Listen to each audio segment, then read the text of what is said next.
Moi, c'était pour la première présentation. J'avais une question sur le nombre d'emplois locaux créés. 198 emplois pour 200 000 tonnes de déchets par an, si j'avais bien compris. Donc je me demandais en fait le périmètre que recouvrent ces 198 emplois. Est-ce que c'est uniquement la collecte des déchets et leur valorisation en termes de biogaz? Et quel périmètre recouvre la collecte des 200 000 tonnes de déchets? Est-ce que c'est uniquement sur les 14 intercos ou si c'est plus large que ça? Alors, pour être tout à fait précis, donc il y a les 198 emplois sont les emplois donc du syndicat, donc on ne couvre pas la collecte. Donc c'est uniquement des emplois liés au traitement, au transport et au traitement des déchets. Et évidemment, un gros consommateur d'emplois, c'est évidemment le tri de tout ce qui est papier, emballage, je dirais, pour un tiers. Alors, si je dois vous décrire à peu près effectivement la répartition, donc c'est à peu près un tiers d'emplois sur la fonction de tri des emballages du papier. On doit voir, alors je n'ai pas préparé une quarantaine de chauffeurs poids lourds pour tout ce qui est transport et transport de bennes de déchetterie aussi, qui est un gros volet pour nous. Un peu d'administratif, une quinzaine de personnes. Ensuite, on a des activités un peu diversifiées, c'est-à-dire que nous avons mis en place un système de collecte et de tri en sacs de couleurs différentes. Donc voilà, on a depuis l'an dernier également monté notre propre unité de production de sacs. Donc c'est une vingtaine d'emplois entre la production et la distribution de ces sacs aux ménages. Donc voilà, globalement, et le reste, c'est du personnel d'exploitation des différents sites de tri et de traitement. Je ne sais pas si j'étais...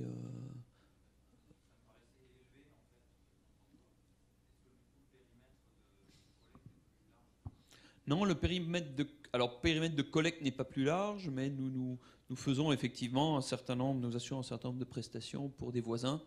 Et notamment, je l'évoquais au début, on a un partenariat assez fort avec nos voisins sarrois, donc côté allemand, qui de fait nous amène du biodéchet. Nous leur amenons des déchets résiduels pour la valorisation thermique. Et donc ça contribue, mais vraiment à la marge, à un certain nombre d'emplois. Mais au-delà de ça, non, c'est vraiment pour le territoire.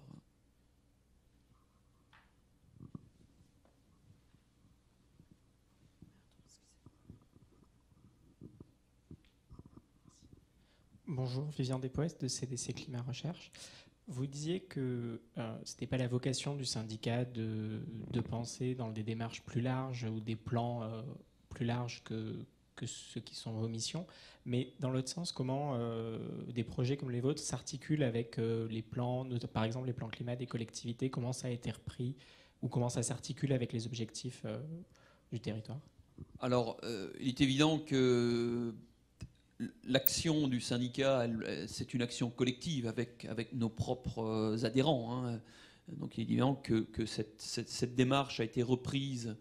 Alors je dois vous avouer que je ne connais pas l'ensemble des plans climat qui sont en cours d'élaboration, mais je sais qu'évidemment toute l'action du syndicat a été reprise et a été valorisée dans ces plans, évidemment. Mais ça reste, voilà, il n'y a pas eu... Alors, je dirais malheureusement, mais c'est pas possible. Je dirais, sur le terrain, on ne peut pas se concerter à ce point-là en amont. Je dirais, et puis au fond, si vous voulez, il y a quand même sur le territoire, voilà, il y a des élus qu'on retrouve, qui sont les mêmes en réalité, donc qui ont eux aussi, d'une certaine manière, s'ils sont évidemment, et c'est ce qu'ils sont cohérents avec eux-mêmes, quand ils siègent dans un syndicat ou dans leur communauté de communes ou d'agglomération d'origine, doivent cultiver cette vision un peu commune et puis au fond reprendre les idées qu'ils ont à un endroit pour le transposer et dans un souci quand même de cohérence globale. Peut-être pour compléter, ce qu'on constate aujourd'hui, c'est qu'effectivement, on avait plutôt des logiques de projet qui étaient parfois détachées des logiques de planification politique territoriale. On constate aujourd'hui qu'un certain nombre de collectivités se saisissent de ces sujets et commencent à travailler sur notamment des croisements cartographiques entre les gisements de biodéchets, les valorisations possibles, à la fois chaleur, réseau de gaz et puis carburant, et commence à se lancer dans des travaux effectivement plus en amont pour susciter les projets. Je citerai le cas de la ville de Perpignan qui a fait un travail tout à fait remarquable dessus, mais c'est aussi le cas de régions, Midi-Pyrénées par exemple a fait un travail sur cette question-là, et de toute façon, toutes les régions devront rentrer dans cette logique, puisque les SRCAE vont devenir des SRDATT, si je le dis bien, donc auront la composante déchets qui va venir en complément, et on va forcément avoir des logiques plus amont, planification de la politique énergétique et déchets.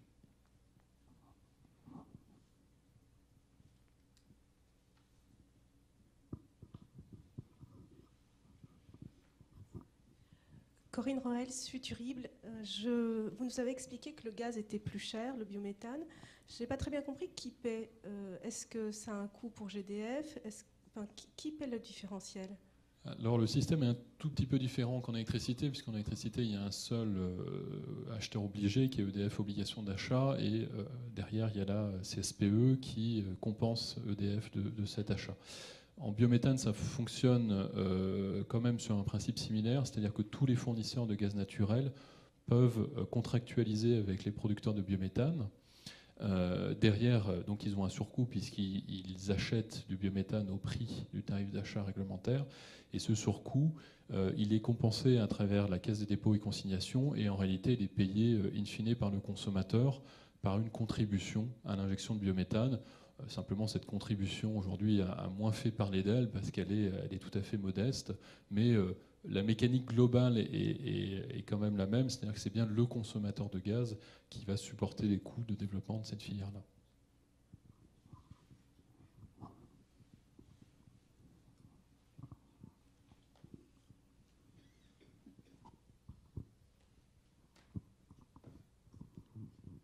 Oui, François Ménard du PUCAM. Moi, j'avais une question un petit peu naïve parce que je connais mal la question de la méthanisation. C'était sur la problématique du stockage. C'est-à-dire que bon, ça a l'air d'être très intéressant en termes de stockage, puisqu'on a un problème de stockage général des énergies, parce que il peut se stocker à l'état encore de déchets organiques et pas à l'état gazeux. Alors, je voulais savoir si vous aviez dans votre stratégie une réflexion sur la limitation du torchage en cas de surplus, et est-ce que le recours au biométhane peut participer à l'ajustement finalement de la production et éviter le torchage du gaz existant. Alors, dans l'exemple que vous avez donné, finalement, l'été, quand il y a une moindre consommation, on recourt au gaz issu de la méthanisation pour effectivement valoriser une filière locale. Mais dans ces cas-là, le gaz fossile non utilisé, est-ce que vous avez le moyen de le stocker, ou est-ce que vous recourez encore à des formes de torchage? Alors, le torchage, il est très local sur les unités qui produisent du biogaz. Il peut être de deux origines. Soit effectivement, il n'y a pas eu d'espace économique pour faire une valorisation. C'est le cas de certaines décharges.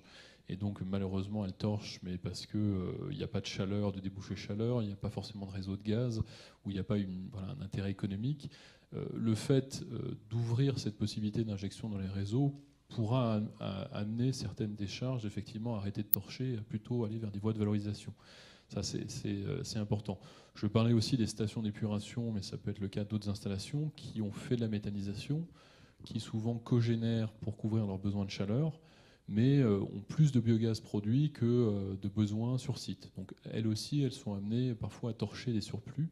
Donc la possibilité d'injecter dans les réseaux ouvre la possibilité, puisqu'on peut faire les deux, d'ailleurs c'est le cas au CIDEM, cogénération et injection peut permettre effectivement d'aller un peu plus loin. Une fois qu'on est dans les réseaux, je dirais que le gaz naturel qui est remplacé par le biométhane, lui, il n'est pas torché, il est simplement stocké. On a des stocks stratégiques en France qui sont très importants. On stocke près de 20% de la consommation annuelle de gaz dans des grands stockages souterrains. Donc je dirais que la problématique est complètement différente. Toute molécule de biométhane est bonne à prendre parce qu'elle va permettre derrière d'éviter de brûler du gaz fossile. Et le gaz fossile, on peut le stocker ou simplement ne plus le produire. Si on se projette à long terme dans le cadre d'une transition énergétique, on arrêtera de produire ce gaz. Simplement en complément sur l'étage de méthanisation, il est évident que là vous avez moins de latitude. Alors stocker du biodéchet, c'est c'est un premier problème parce que en le stockant, immédiatement vous perdez parce qu'il va pas attendre, hein. Il faudrait le congeler peut-être, ou il va lui se dégrader et donc votre pouvoir méthanogène va diminuer. Pour autant, et puis voilà, une unité de méthanisation, la difficulté, c'est pas une installation qu'on peut arrêter. Je dirais au printemps, redémarrer, elle peut pas servir parce que tout simplement, on travaille avec du vivant, hein. Ce sont des micro-organismes qu'il faut nourrir de manière le plus homogène possible et de manière la plus régulière possible. C'est là où ces micro-organismes ont le meilleur rendement. Après, il y a évidemment des techniques utilisées beaucoup en agriculture, que nous utilisons nous aussi, collectivité, qui est de l'ensilage de déchets verts, par exemple. Donc, sous certaines conditions, vous pouvez stopper la fermentation et disposer là de ressources. Mais encore une fois, dans la limite, nous, on a évidemment intérêt à saturer nos digesteurs tout au long de l'année. Et donc la capacité de stockage, elle est... Après, il y a évidemment possibilité de stocker du biogaz brut dans des post-digesteurs, mais c'est là aussi assez limité parce que là aussi, on a souvent une mauvaise... je dirais une appréhension. Usine à gaz dit mais nous travaillons à des pressions de l'ordre de 40 millibars maximum. Donc là aussi, on n'est pas du tout dans des conditions, y compris le biogaz. C'est déjà entre la vapeur d'eau et le CO2, pas possibilité de le stocker autrement, enfin à ma connaissance. Et donc là, on est assez limité. Et l'idée, c'est évidemment que, et c'est ce que permet le réseau, c'est-à-dire là, ça a été pour nous un facteur fondamental, c'est-à-dire que nous n'aurions pas pu faire du biogaz carburant sans le réseau, parce que ça nous permet vraiment de décorréler la production qui doit être continue de l'utilisation qui est par essence discontinue, parce qu'on fait le plein le matin, enfin un plein de véhicules, ça peut être 200 kg de gaz comprimé. Et donc, à ce moment-là, notre propre production ne suffit pas forcément si on a plusieurs pleins, je dirais, à la suite. Donc, le réseau est pour nous, enfin pour une utilisation en biogaz carburant, vraiment essentiel pour décorréler ces deux facteurs, quoi.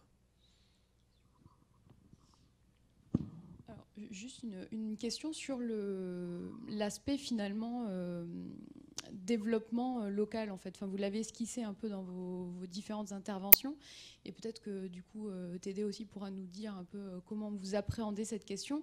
Donc c'est dommage. Alors on a oublié de dire que donc il y avait des représentants de la réserve de biosphère de Fontainebleau et du Gâtinais, donc qui devaient aussi intervenir sur ces questions, donc pour des raisons personnels n'ont pas pu être présents. Mais ce qui était intéressant aussi dans vos interventions respectives, c'était finalement comment on construit, on l'a dit ce matin, une stratégie aussi au niveau local. Alors une stratégie énergétique, mais du coup là qui vient aussi toucher les questions de développement économique. Comment chacun de vous appréhende cette question? Alors sachant que c'est aussi le rôle du politique, donc là on n'a pas forcément le moyen d'entendre, mais à GRDF, mais aussi en tant qu'opérateur, comment est-ce qu'on appréhende, comment on discute avec les pouvoirs publics pour structurer finalement localement une filière particulière, et notamment sur le cas de la biométhanisation? C'est un sujet très complexe parce qu'à ce stade, nous, ce qu'on constate, c'est une appropriation par les pouvoirs publics qui peuvent être très variées. C'est-à-dire qu'on a des projets qui se développent avec tout de suite la collectivité est intégrée, elle souhaite participer et elle va effectivement rentrer dans une logique de développement du territoire qui souvent effectivement va beaucoup plus loin que simplement la méthanisation. On va se poser la question de qui produit les biodéchets, comment la méthanisation peut parfois finalement développer un débouché économique pour ces producteurs et maintenir une activité locale. Quand vous êtes une industrie agroalimentaire envoyée en décharge aux biodéchets, vous payez parce que derrière il y a des questions de TGAP, c'est un poste de coût. Vous l'envoyez dans un méthaniseur, derrière on peut le valoriser, ça peut commencer à devenir économiquement intéressant et ça peut stabiliser. Pareil côté usage, on l'a beaucoup dit, mais on voit des collectivités qui s'y intéressent. Ma propre consommation de gaz dans mes bâtiments, mais au-delà de ça, est-ce que j'en profite pas pour transformer une partie de mes flottes en gaz naturel ou en biométhane? Et surtout, si on a des transporteurs dans la région, est-ce que c'est pas un moyen aussi de stabiliser leur économie?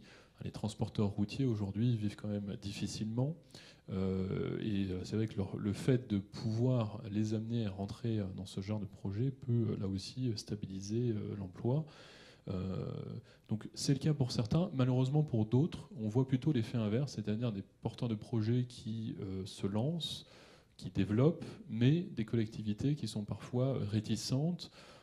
Alors c'est parfois des questions de personnes, c'est parfois parce que le projet effectivement ne correspond pas à la logique du territoire, auquel cas il y a une opposition qui est tout à fait légitime, mais parfois c'est une incompréhension, une peur, voilà, une mauvaise appréhension de la réaction que peuvent avoir les riverains, parce qu'effectivement on reste sur des usines à gaz, on reste sur parfois des impacts et ça se gère au niveau de la concertation.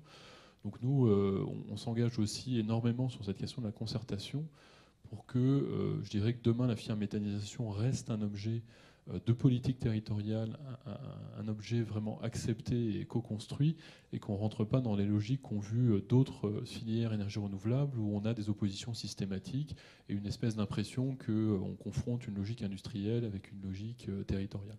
Donc ça, c'est quand même un point d'attention sur lequel il faudra travailler par la suite. Je crois que vous avez dit l'essentiel. Il est évident que je peux parler de notre territoire et effectivement, en termes de développement, je pense qu'on a des potentialités qui vont se, je dirais, dont on ignore peut-être encore la teneur, mais enfin, vous l'avez souligné, hein, effectivement, le transporteur qui est intéressé parce qu'il a à disposition. Donc je pense qu'en tant que syndicat de traitement de déchets aujourd'hui, nous avons monté un projet qui avait sa cohérence propre, hein, qui avait pas besoin, je dirais, qui en soi nous apparaît comme cohérent, mais dont d'autres demain vont pouvoir, d'une certaine manière, alors quand je dis profiter, c'est évidemment dans un esprit de synergie, hein, et c'est en ça que très certainement le projet n'a pas été, je dirais, fait pour cela, mais qui peut avoir des retombées positives sur le territoire. Après, effectivement, ça pose aussi, en ce qui nous concerne aujourd'hui, la question du rôle de la collectivité, hein, fondamentalement. Et on se place ici, évidemment, d'une certaine manière, comme un acteur du territoire. Un acteur du territoire dans le domaine des déchets. Et je veux pas commenter, mais pas plus tard que vendredi dernier, on nous a fait la remarque. Quand je dis on, je ne veux pas rentrer plus de détails, mais un représentant des services de l'État nous faisait la remarque, mais il dit, mais au fond, alors, après avoir visité un certain nombre de nos installations, il dit, mais c'est formidable ce que vous avez fait, mais au fond, il nous dit, c'était pas votre rôle. Ça aurait dû être le rôle du privé. Alors, c'est là où, à un moment donné, voilà, la question est posée, est-ce que la collectivité a-t-elle, je dirais, ce rôle-là, hein, d'être un acteur de son territoire? Et peut-être qu'il y aurait eu, si nous n'avions rien fait, aussi un projet de méthanisation, aussi des véhicules au gaz, aussi peut-être pas directement sur notre territoire, peut-être ailleurs, peut-être pas du tout. Et je suis persuadé que très certainement ça n'aurait pas vu le jour au jour d'aujourd'hui. Donc, je l'ai souligné au départ, nous avons le regard aussi de l'autre côté de la frontière, hein, parce qu'on travaille intensément avec nos voisins allemands. Et on intervient ce matin à parler des Stadtwerke allemands, qui sont exactement, voilà, qui sont une force aussi des collectivités en Allemagne, qui font beaucoup par elles-mêmes, hein, et qui ont cette capacité d'initiative, qui aujourd'hui peut-être manque, hein, je dois le dire, je le dis un peu comme ça, parce que on nous le reproche aujourd'hui, d'une certaine manière, d'avoir fait ce qu'on a fait. Je dirais, pour autant, je pense que je parle à titre personnel maintenant, on ne regrette pas de l'avoir fait et on y croit. Mais il faut de temps en temps, effectivement, avoir une foi, je dirais, en acier trempé, parce que, voilà, quel est le rôle de la collectivité? Voilà, on dit, vous avez pris des risques, c'était pas votre rôle. Et en ça, moi, la réponse est que non, oui, ben, évidemment, il faut prendre des risques. et qu'à un moment donné, ça peut être aussi, je dirais, je reviens à votre question, ça peut être un projet structurant pour le territoire. Il ne va pas trop structurer tout le territoire, mais c'est une pierre à l'édifice, et ça peut entraîner d'autres, je dirais, un effet sur d'autres projets. On le voit bien, aujourd'hui, on a un deuxième projet avec une intercommunalité, avec nos voisins allemands, qui s'appuie sur un vécu, sur ce qui a été fait, et qui va nous emmener un peu plus loin encore.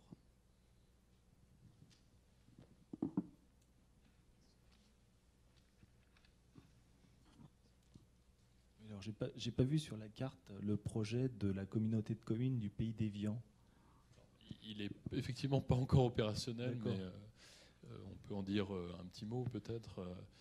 Ça me faisait penser justement à une discussion que j'avais eue avec le président de la communauté de communes, qui me disait, au regard de la stratégie territoriale, il voyait également le développement d'un méthaniseur qui associait les eaux minérales d'Évian avec les agriculteurs locaux comme un facteur d'attractivité vis-à-vis d'entreprises candidates à l'implantation sur le territoire. Et il évoquait le cas d'un projet d'implantation de fruitières qui, du coup, la possibilité de trouver un débouché pour les lactosérums produits pour l'activité de fromagère devenait un atout pour le territoire et un facteur d'attractivité pour ce territoire. Donc il y a aussi cette perspective-là. Également, ça peut paraître anecdotique peut-être, mais c'est quand même assez intéressant. Et même le projet en lui-même, il faut expliquer, c'est-à-dire que le projet se situe en fait dans une zone qui est le bassin de captage en fait des eaux d'Évian, qui vont derrière ruisseler dans les sols et puis dans la durée rentrer dans les nappes phréatiques et faire l'eau d'Évian. Et il se trouve qu'il y a une activité agricole qui est implantée sur le territoire et qui, par ses pratiques et notamment ses pratiques d'épandage, bien finalement commence à provoquer des problèmes de pollution au nitrate. Donc vous voyez qu'un conflit évident apparaît dans le territoire entre les intérêts d'un côté du groupe Danone et des eaux d'Évian et de l'autre des agriculteurs, mais qui sont aussi implantés de manière séculaire dans le territoire. Et à travers ce projet-là, on voit déjà la construction finalement de quelque chose qui rassemble ces intérêts contradictoires, puisque la méthanisation va permettre de traiter ces effluents, d'obtenir des digestats qui sont beaucoup plus stables, donc de continuer à conserver cet apport pour l'agriculture qu'apportait avant les effluents, mais en même temps de stabiliser l'azote et d'éviter que tout ça ruisselle dans les eaux d'Évian. Donc ça va maintenir l'activité agricole. Danone en plus y est intéressé parce que au-delà des eaux d'Évian, ils ont effectivement cette problématique de biodéchets sur l'ensemble de leur site. Ils ont des problématiques aussi de logistique très importante. Donc ils réfléchissent vraiment dans cette logique-là. Et vraiment ce projet émerge, non pas à cause de Danone ou à cause des agriculteurs, mais parce que derrière il y a aussi un élu avec une personnalité très forte et qui, je dirais, croit en son territoire, pense trouver une résolution à un conflit, au contraire que cette résolution soit vraiment créatrice de valeur. Et je ne savais pas que ça commençait à attirer d'autres entreprises sur le territoire, mais c'est vraiment une excellente nouvelle. S'il n'y a pas d'autres questions, s'il y en a une question. Bonjour, Alexandre Mayol, École d'économie de Paris. Je voulais vous demander, puisque vous parliez du privé et la remarque qu'on vous a fait, quelles seraient aujourd'hui finalement les barrières à l'entrée, ce type de marché, pour les entreprises privées, puisque actuellement, si je comprends bien, ça passe quand même par des mécanismes de transfert et de subvention. Est-ce qu'on peut envisager à court ou moyen terme qu'il n'y ait plus de barrières à l'entrée pour le privé et qu'on puisse imaginer que la collectivité soit juste un facilitateur et pas carrément prendre en charge l'activité? Est-ce que ça, c'est possible, ou est-ce que c'est structurellement un mode de production qui est voué à être déficitaire, ou en tout cas fonctionner à la subvention? Voilà. Vous me tendez la perche. Alors sachez que pour notre unité de méthanisation, on a très exactement un taux de subventionné de 5%. Donc ce n'est pas la subvention qui a fait faire le projet. Ensuite, non, je ne suis absolument pas contre l'initiative privée. Hein, n'interprétez pas mal ce que j'ai dit. Donc effectivement, ce serait possible. Mais je dirais, en ce qui nous concerne, après il y a des modèles, si vous voulez, hein,